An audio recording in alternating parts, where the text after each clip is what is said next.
Vriende, baie welkom by hierdie week se episode van Wêreldwys hier op Marula Media. Dis lekker terug hier in die Marula ateljee na allerhande Amerikaanse en ander reise en lekker om met julle weer te gesels oor internasionale politiek. Hierdie week se episode het ek besluit om net te fokus op die komende Nederlandse verkiesing. Eerskomende Woensdag, 29 Oktober, gaan Nederlanders na die stembus om te gaan stem vir 'n nuwe parlement, kan mens maar sê. Alle parlementslede word herkies en dis ook 'n nuwe regering. Waarom? Hoe lyk dit? Wat sê die peilings? Wat kan ons verwag Woensdag? En wat gaan uiteindelik die gevolge daarvan wees? Kom ons kyk net eerstens, waar staan Nederland vandag? Nederland natuurlik 'n belangrike land in Europa, dalk 'n kleiner landjie, 'n land met 18 miljoen mense, geografies ook kleiner, maar ekonomies 'n baie belangrike rolspeler in Europa, werklik waar een van die ekonomiese suksesverhale van Europa. Maar ook die afgelope paar jaar 'n land met ernstige politieke onvergenoegdheid. As jy nou kyk na die nuutste peilings, 'n groot meerderheid van Nederlanders is ongelukkig met waar hulle land hulle self bevind. Ongelukkig met die politieke leiers van die laaste paar jaar. Bekommerd oor die toekoms. Jong mense verlaat die land.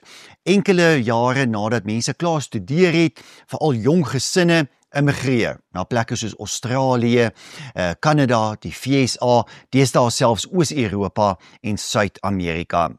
Daar is tans 'n tekort van 400.000 huise in Nederland. Jong mense kan nie meer hulle ouers se huise verlaat nie. Hulle bly tot op 30 of 35 by hulle ouers in die huis, omdat daar eenvoudig 'n reuse behuisingstekort is. Ten spyte van 'n baie lae bevolkingsaanwas van maar hieromtrent by 1.5 kinders per vrou, neem Nederlandse bevolking geweldig skerp toe. Die afgelope paar jaar, elke jaar 100 tot 200.000 mense wat eenvoudig bykom by die Nederlandse bevolking. Geweldige massa-immigrasie. Wat sien ons dus in Nederland? Ons sien 'n geweldige toename in die bevolking van mense met buitelandse herkoms. Ek wil die 3 grootste stede in Nederland na verwys: Amsterdam, Rotterdam en Den Haag. In 1960 was daar in Amsterdam en Den Haag 'n bevolking met 'n buitelandse herkoms van 1%. So 1% van die mense wat in die stede gewoon het, was van buitelandse herkoms. Den Haag of in Rotterdam was dit 0,9% gewees. Die nuutste syfers in Amsterdam en Den Haag is 57% van mense wat daar woon van buitelandse agtergrond en in Rotterdam 53%. Dit is waar ons tans staan.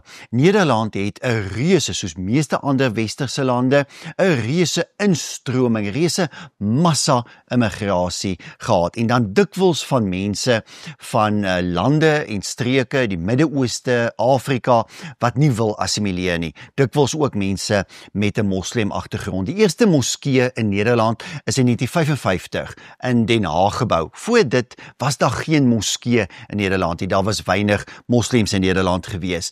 Onlangs is die 500ste moskee in Nederland geopen. Nederland wat 'n snel groeiende moslimbevolking het, 'n snel groeiende buitelandse bevolking het, van mense wat nie assimileer nie, wat nie Nederlanders word nie, wat nie Nederlands by die huis praat nie, wat nie die Nederlandse kultuur en samelewing opneem nie. En daarom is immigrasie die grootste enkele kwessie in Nederlandse politiek reeds vir die afgelope 2-3 jaar.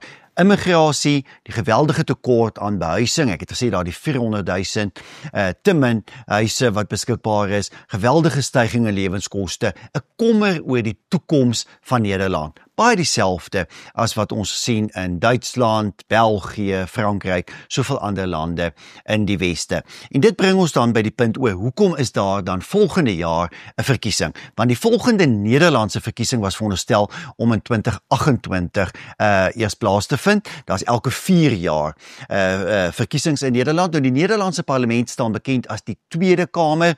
Hy het 150 setels en daardie 150 setels word proporsioneel verdeel. So So die Nederlandse kiesstelsel is 'n suiwer proporsionele kiesstelsel. Jy stem dus vir 'n politieke party.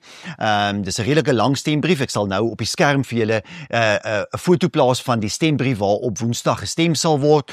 'n Goeie vriend van my het reeds 'n stembrief in die pos ontvang. Wat in Rotterdam bly, jy kan sien daai lang lys. So jy stem per politieke party, maar jy kan ook stem vir 'n kandidaat van daardie party en dit beteken dat daardie persoon dan 'n beter kans het om wel in die parlement in te kom, maar dit is 'n proporsionele kiesstelsel. Nou waarom gaan kiesers Woensdag na die stembus? Die vorige verkiesing wat plaasgevind het was in November 2023 gewees. November 2023 is kiesers na die stembus, daar het 'n verkiesing plaasgevind en toe het dit byna 7-8 maande, meer as 7 maande geneem om 'n koalisieregering te onderhandel. Verlede jaar, in Junie verlede jaar, eintlik omtrent by Julie, is daar toe 'n koalisie ooreenkoms gesluit en 4 politieke partye wat deel geword het van daardie koalisie ooreenkoms van een van die meer regse regerings in Nederland se geskiedenis. En dit is 'n koalisie wat bestaan uit die Party voor die Vryheid, 'n regse anti-immigrasie party, die 'n nuwe politieke party, die Nuwe Sosiale Kontrak NSC, saam met dan die klassiek liberale party, die Volksparty vir Vryheid en Demokrasie, die VVD, en die Boer-Burgerbeweging wat 'n party is wat meer landelike kiesers as hulle steunbasis het, dan veral vanuit boerderygemeenskappe. Hierdie 4 politieke partye het meerderheid gehad. Jy het 76 setels nodig uit die 150 om 'n koalisieregering te kan vorm. Die probleem was dat hierdie partye nie kon ooreenkom op 'n eerste minister nie. En hulle het toe eintlik besluit as deel van hulle koalisieooreenkoms verlede jaar in Julie dat die 4 partye se leiers sal nie deel uitmaak van 'n kabinet nie. Hulle sal almal terugkeer na die parlement en daar sal hulle dus as gewone parlementslede dien.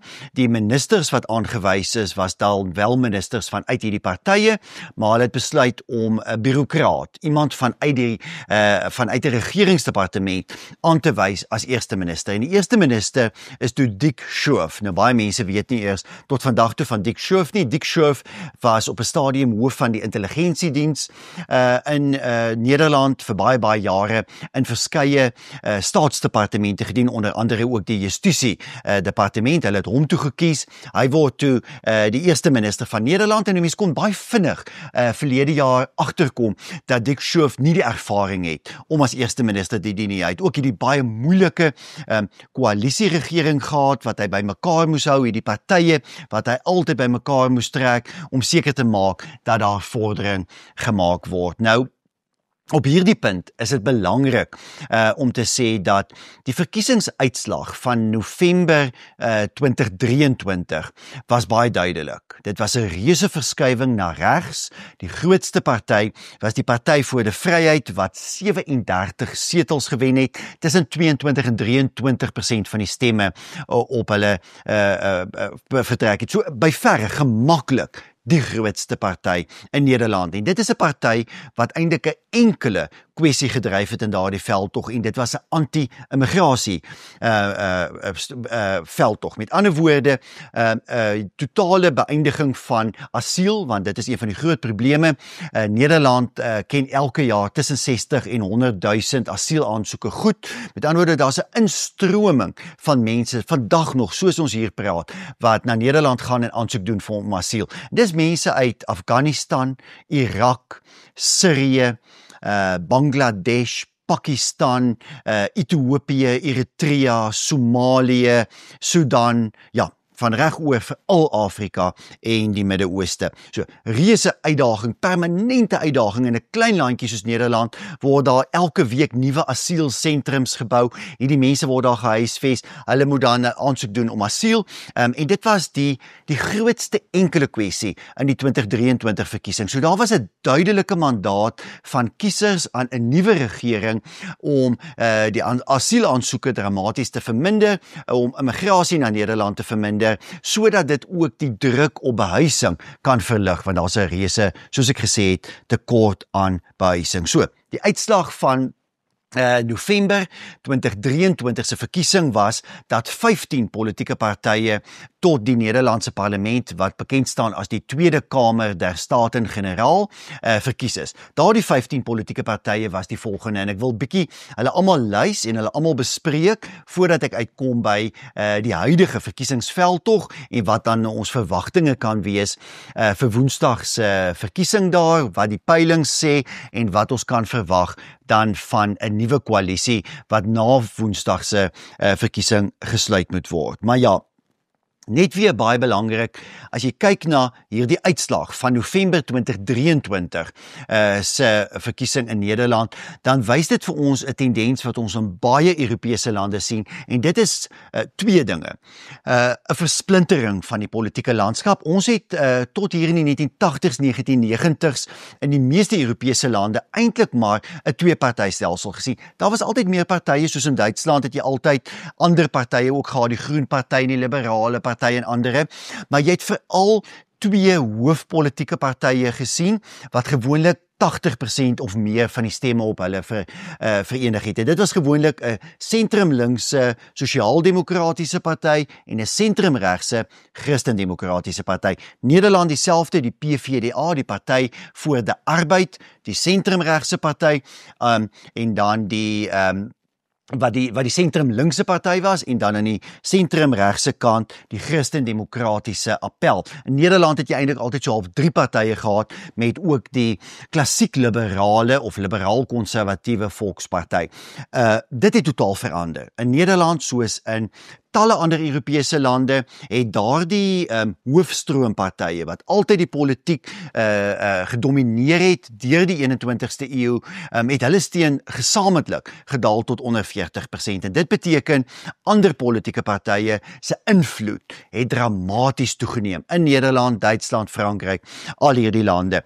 Die politieke sentrum is eintlik uitgehol die afgelope 30, 40 jaar in Europese lande. Hierdie partye rondom die sentrum, se steun het gedaal, en ons het gesien dat die partye wie se steun toegeneem het aan die flanke was, die meer linkse, meer regse flanke van die politiek. Nou ja, hierdie verkiesing, die laaste verkiesing in Nederland van November 2023 was presies dit. In die eerste plek die Party voor de Vryheid van Geert Wilders, regse anti-immigrasieparty met 37 setels.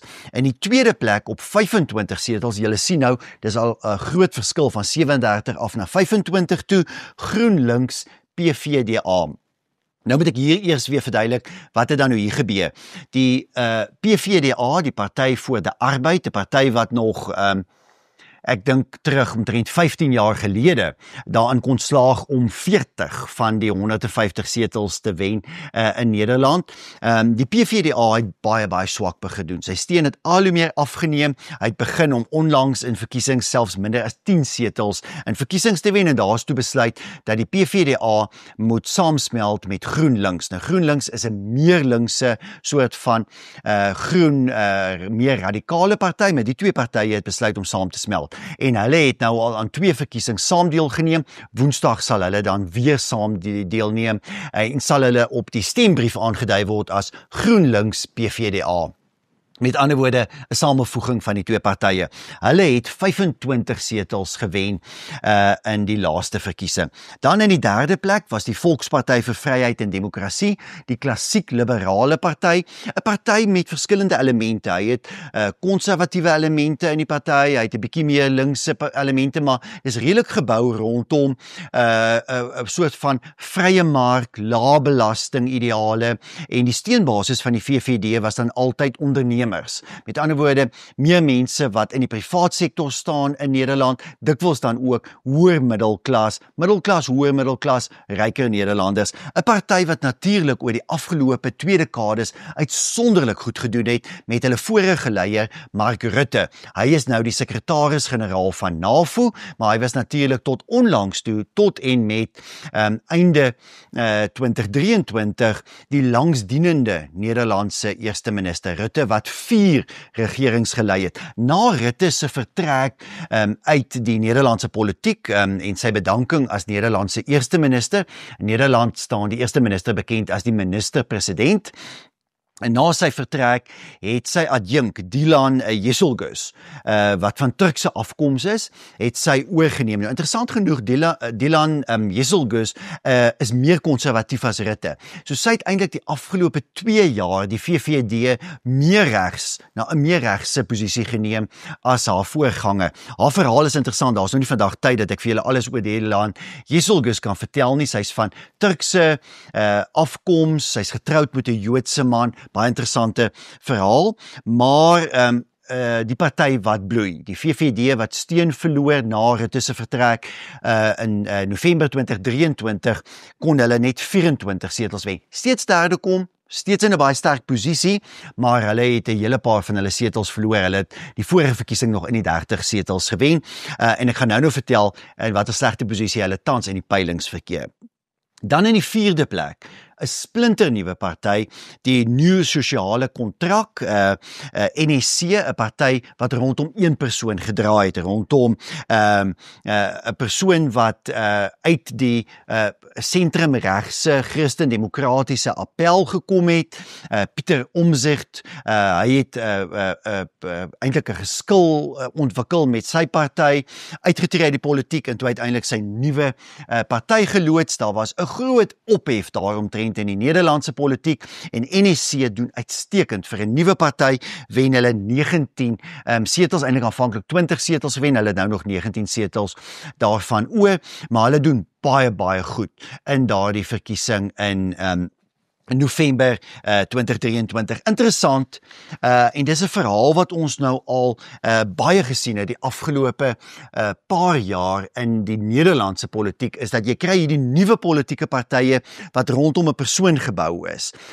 Baie mense wat dalk die Nederlandse politiek goed sal ken, sal onthou die tyd van Pim Fortuyn. Dit is meer as 20 jaar gelede toe Pim Fortuyn Leefbaar as 'n politieke party opgerig, Leefbaar Nederland, voorgeloop het in peilings baie goed gedoen is. Pim Fortuyn is toe vermoor en na die moord op Pim Fortuyn het sy party heeltemal in duie gestort. NEC het intussen ook heeltemal as party in duie gestort. Pieter Omtzigt het bedank, hy het onttrek uit die politiek. Ek sal meer daarvan vertel. Maar NEC word die 4de grootste party in Nederland. In die 4de plek, D66, Demokrate, 66, hulle leier tans is Rob Jetten. Hulle het 9 setels, wat ook vir hulle 'n skerp daling in die laaste verkiesing was. In die 6de plek, die Boer-Burger-beweging met 8 setels, dan in die 7de plek, die Christen-Demokratiese Appel, die CDA. Nou dit is die minste stemme vir die CDA in die party se hele geskiedenis van baie dekades. Hulle kon slegs 5 setels wen in die verkiesing in November 2023. Uitsonderlike slegte prestasie. Dis 'n party wat met tye soveel as 50 setels gewen het in Nederland. 'n derde van die stemme op hulle self kon verenig. 'n reuse party was, daal tot net 5 setels. 'n landelike party, 'n party wat breë steun in Nederland geniet het, maar in die laaste verkiesing baie swak gedoen het. Hulle was in die 7de plek, in die 8ste plek, die Sosialistiese Party, eintlik 'n byna kommunistiese party, dis die ou kommuniste van Nederland, met 5 setels. Hulle is gevolg in die 9de plek deur Denk, 'n Turkse party, Turkse moslimparty met 3 setels. Na hulle die Party voor de Dieren, radikaal linkse pro-omgewing en diereparty met 3 setels, 'n baie radikale leier Esther Ouwehand. Vandat sy oorgeneem het as leier, het sy die party ook baie meer radikaal gemaak. Met ander woorde, haar voorganger was 'n leier wat baie sterk op diereregte gestaan het, maar meer gematig. Maar onder leiding van Ouwehand het die party byvoorbeeld baie meer pro-Palestyns, anti-Israel, baie meer radikaal links geraak. Hulle is gevolg deur Forum voor Demokrasie, een van die mees regse partye, dalk die mees regse party in Nederland met 3 setels. Die Forum voor Demokrasie en hulle leier Thierry Baudet was op 'n stadium ook 'n baie groter party wat reuse aanhang geniet, veral onder jong mense wat bekommerd is oor die toekoms van Nederland, maar na 'n paar voetfoute het die party heelwat steun verloor en eintlik redelik swak gedoen in die laaste verkiesing. Gevolg deur die Staatkundig Gereformeerde Party, die oudste party van Nederland, Calvinistiese, gereformeerde Christelike party met 3 setels, baie stabiele party. Die SGP doen op sy swakste wen hulle 2 setels, dit het so een keer in die afgelope 3-4 dekades gebeur. Hulle wen meeste van die tyd 3 setels, as hulle gelukkig is ergens, dalk 4 setels. Dit is dan nou 3, 6, 9, dis die 12de grootste party. In die 13de plek die ChristenUnie, sentrum-linkse Christenparty, meer sosialisties amper Christenparty, baie swak gedoen met 3 setels. Hulle het in die verlede beter gedoen. Dis 'n party wat groter steun geniet het, maar onder hulle nuwe leier Miriam Becker het die party meer na links beweeg en dit het hulle heelwat steun gekos. Dan in die 14de plek Volt, 'n soort van jong, meer radikaal progressiewe party. Hulle het 2 setels in die laaste verkiesing gewen en in die 15de plek Ja21, meer regse, nuwe soort van sentrum-regse party met 'n baie bekende leier, so 'n party wat gebou is om 'n individu, Joost Eertmans. En hulle het 1 setel gewen. Dit is die 15 politieke partye wat tans in die Nederlandse parlement verteenwoordig word. Jy kan nou dink in 'n klein parlement met 150 setels en jy het 15 politieke partye wat daar sit. Dit is hoe die Nederlandse politieke landskap tans lyk. Nou, ek wil so ver gaan om te sê dat ek dink in Woensdag se verkiesing gaan ons ten minste weer sien dat 15 partye verkies gaan word, daar selfs 'n kans dalk vir 16 partye. Party wat uitgeval het in die laaste verkiesing, maar wat waarskynlik sy terugkeer sal maak, is 50+. Dis 'n party vir ouer mense in Nederland wat gaan rondom die regte van bejaardes. Hulle staan tans in die peilings op 1 setel, so hulle mag dalk 'n setel weer wen, maar aan die ander kant is daar een van hierdie 15 partye na wie ek verwys het, wat waarskynlik al hulle steun gaan verloor en dis heeltemal uitgestem gaan word. En dit bring my dan nou by, wat is die scenario's vir Woensdag se verkiesing? Hoe lyk dit op hierdie stadium? Ek het deur al die peilings gewerk en my gevolgtrekking is dat Geert Wilders se Party voor die Vryheid weer eerste gaan eindig. Die PVV behoort gemaklik eerste te eindig, maar nou moet ons onthou, hulle het in die vorige verkiesing 37 setels gewen. Ek twyfel of dit weer gaan gebeur. Ek verwag dat hulle enkele setels kan verloor, waarskynlik ergens tussen 30 en 35 setels gaan wen, maar hulle behoort steeds eerste te eindig. In die tweede plek gaan weer GroenLinks PVDA wees, maar dit lyk op hierdie stadium of hulle weer rondom 25 setels sal wen. Geen groot skuif vir hulle nie, hulle was vroeër vanjaar in die peilings baie naby aan 30 setels, hulle het gebloei en hulle het hulle setels verloor die afgelope paar weke in die peilings na D66. Ek sal nou by D66 kom, maar in die derde plek, waarskynlik een van die 2 of 3 grootste wenners in Woensdag se verkiesing gaan die CDA wees. Die Christen-Demokratiese Appel, die soort van landelike sentrum-regse party wat in die laaste verkiesing baie swak gedoen het, net 5 setels gewen het. Hoekom gaan hulle goed doen? Die rede hoekom hulle goed gaan doen is in die laaste verkiesing is al hulle kiesers, omtrent 'n groot deel van hulle kiesers, 80% van hulle kiesers, na die nuwe sosiale kontrak van Pieter Omtzigt, die party wat omtrent 20 setels gewen het. Daardie party staan op die stadium op 0 setels. NSC het in die vorige verkiesing die 4de grootste party geword, baie goed gedoen. Hulle gaan uitgewis word in Woensdag se verkiesing waarskynlik en daardie kiesers gaan maar weer terug beweeg. Dis al hierdie tipiese gematigde plattelandse kiesers, hulle gaan terugbeweeg na die CDA. Die CDA het 'n baie charismatiese leier nou, Henry Bontenbal. Hy's baie gewild in Nederland op die oomblik, so my verwagting is die CDA gaan derde eindig. Hulle gaan dalk selfs vir die GroenLinks PVDA 'n bietjie opdraande gee vir tweede plek. Ek dink daai twee partye kan baie naby aan mekaar eindig. Daar is dalk selfs 'n kans dat die CDA baie gelykop met die linkses kan eindig. Maar dit gaan die CDA dis waarskynlik die enkele grootste wenner van die verkiesing in terme van groei in steun. In die vierde plek, 'n party wie se steun ook toeneem, is die progressiewe D66, Demokrate 66. Dit is 'n 'n interessante party met liberale kenmerke, ekonomies soms meer liberaal eerder as links, maar dan het hulle ook sommige baie harde progressiewe soort van linkse invalshoeke. Die huidige leier Rob Jetten wat die party weer 'n bietjie meer gematig maak as sy voorganger Sigrid Kaag. Sigrid Kaag was redelik meer radikaal geweest, maar D66 wat 'n bietjie meer gematig is, baie charismatiese leier, laas net 5 setels gewen. Hulle staan tans in al die peilings op hier tussen 14 en 16 setels. So, D66 gaan baie goed doen. Dit maak hulle die 4de grootste party waarskynlik in die peilings, maar baie gelykop met hulle, en hier gaan ons maar moet sien wat moet gebeur, is die Volksparty vir Vryheid en Demokrasie, die VVD. Nou die VVD, soos ek gesê het, was vir baie jare die grootste party in Nederland. In die tye van Mark Rutte, Dylan Jesselgus het oorgeneem. Ek hou eintlik van Dylan Jesselgus. Hy's eintlik 'n baie beginselvaste politikus, maar haar steun het geweldig afgeneem.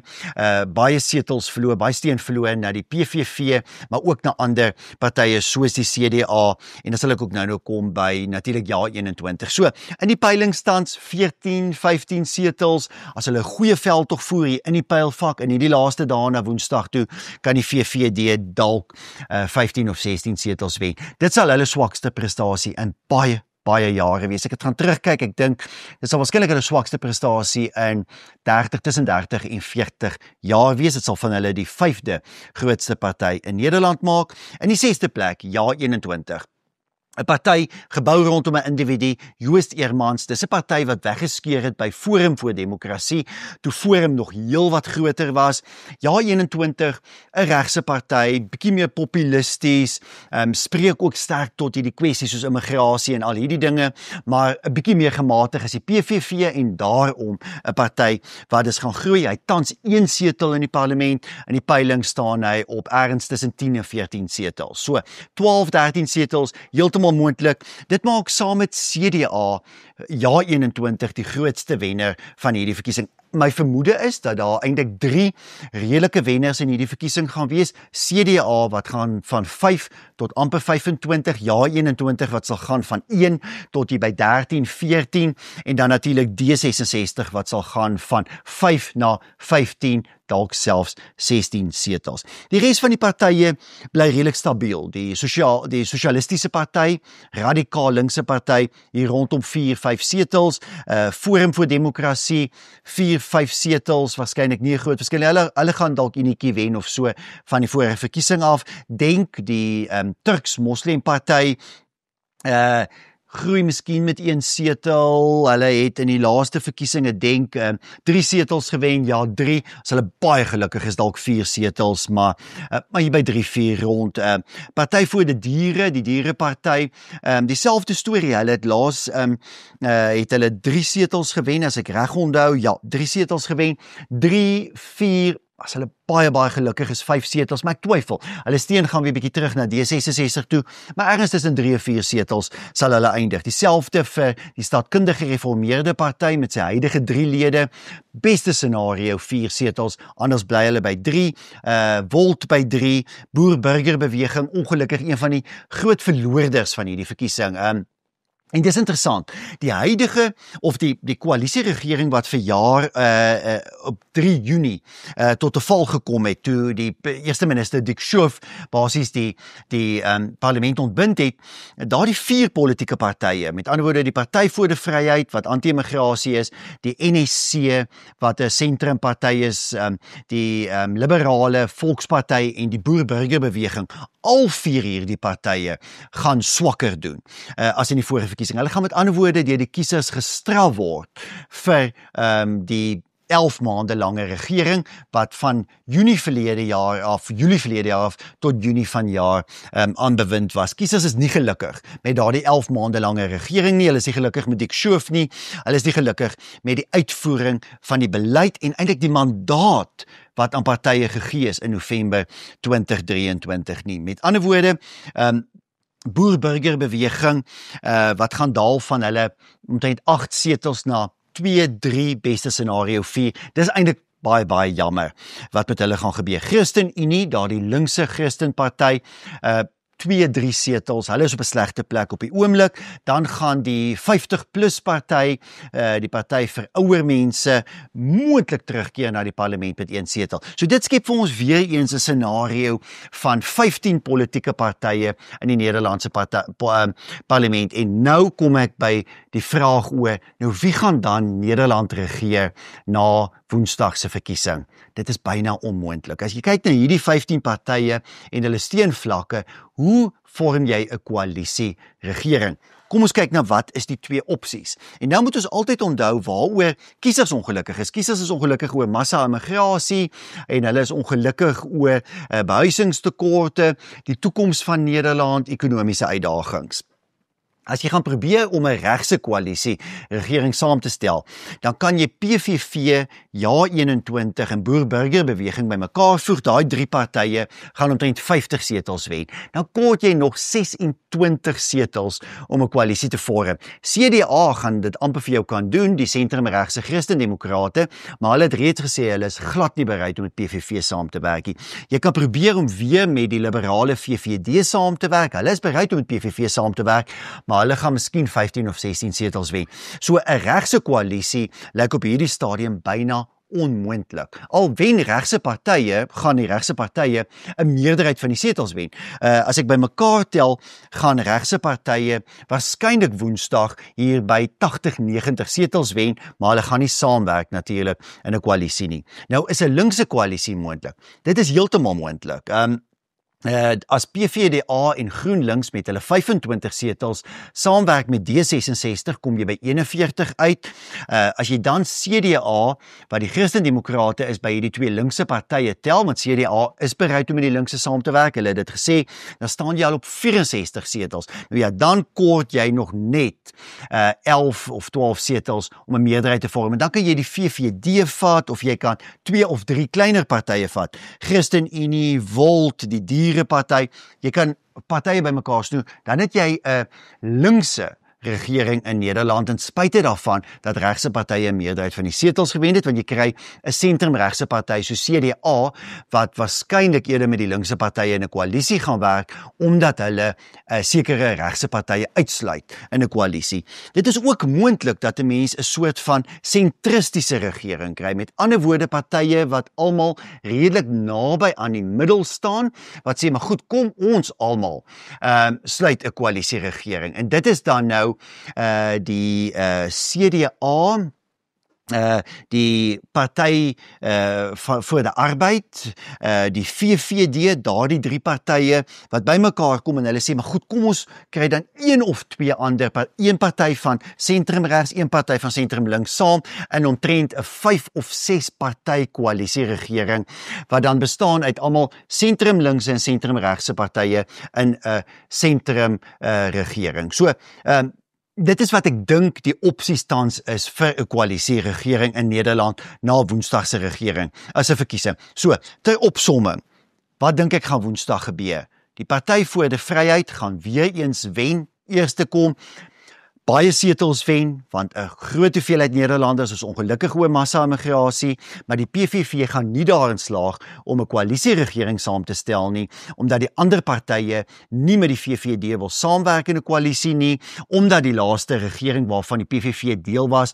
na 11 maande tot 'n val gekom het, en omdat baie mense nie van Geert Wilders, die leier van die PVV, hou nie. So 'n regse koalisieregering, baie moeilik. Nie onmoontlik nie, maar baie moeilik. Sommige partye sal van plan moet verander om in te stem daartoe om met die PVV saam te werk. Waarom mag dit gebeur? 'n Verrassende uitslag waar die PVV baie goed doen. Baie naby aan 40 setels wen, dan gaan die ander partye moet sê, goed man, nou ja. Kyk na die uitslag. Die kiesers het gepraat, ons sal met die PVV moet saamwerk. Op hierdie stadium dink ek is dit onwaarskynlik. Ek dink die PVV gaan net meer as 30 setels wen, en dan gaan jy sien dat 'n klomp partye nie met hulle wil saamwerk nie. Is 'n linkse regering wat gelei word deur die PVDA, GroenLinks moontlik? Heeltemal moontlik. Wat is die opsie wat tans meer waarskynlik lyk? Dit is dat die CDA tweede of derde eindig, en dat hulle leier Henry Bontebal homself aanbied as die volgende eerste minister, die volgende minister-president, en dat hy dan 'n koalisie saamstel van sentrumregse, sentrumlinkse partye, 'n baie moeilike koalisie, waarskynlik tot soveel as 6 of 7 politieke partye saam in een koalisie, wat net meer as 75 setels het, en dan die nuwe regering van Nederland uitmaak. Ek dink egter, ons gaan nog baie oor die volgende paar weke, dalk selfs maande hieroor praat. Ek dink nie ons moet verwag dat daar binnekort 'n nuwe regering in Nederland gevorm sal word. So Woensdag is verkiesing, maar die huidige regering, wat die waarnemende regering is van die eerste minister Dick Schoof, met ministers van die VVD en die Boer-Burgerbeweging, want dit is die enigste 2 partye wat tans nog in die regering is, hulle gaan waarskynlik nog vir 'n hele paar weke, dalk selfs 'n paar maande moet aanhou om te regeer, terwyl al hierdie partye sal moet onderhandel. Ons moet kyk Woensdag na die opkoms. Laaste verkiesing was so 78% van kiesers wat gaan stem het, omtrent so 22% van kiesers wat tuis gebly het. Dit gaan baie bepalend wees. Wie gaan stem? Gaan die PVV se kiesers wat veral werkersklas mense is uitgaan en gaan stem?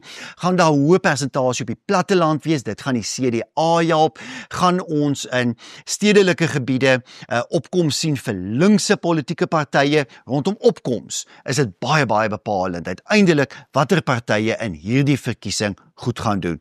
Maar ek eindig weer met waarmee ek begin het. Nederland is voor 'n kruispunt.